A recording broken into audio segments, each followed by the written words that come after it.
السلام عليكم ورحمة الله وبركاته إن الحمد لله نحمده ونصلي على رسوله الكريم أما بعد সম্মানিত দর্শক শ্রোতা আজ আমরা বাবু মা জাআ ফি নালি রাসূলিল্লাহ সাল্লাল্লাহু আলাইহি ওয়াসাল্লাম অর্থাৎ রাসূলুল্লাহ সাল্লাল্লাহু আলাইহি ওয়াসাল্লামের জুতো মুবারক সম্পর্কে আমরা আলোচনা করব। প্রথম আমরা হাদিসটা পড়ছি।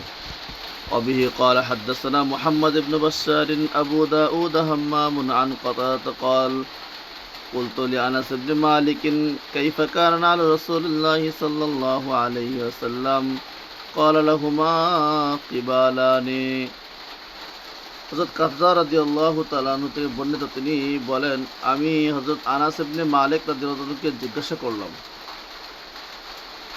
কুলতু লি আনাস ইবনে মালিক, আমি আনাস ইবনে মালিককে জিজ্ঞাসা করলাম, কাইফা কানা আলী রাসূলুল্লাহ সাল্লাল্লাহু আলাইহি ওয়াসাল্লাম, রাসূলুল্লাহ সাল্লাল্লাহু আলাইহি ওয়াসাল্লাম এর জুতা মুবারক কেমন ছিল।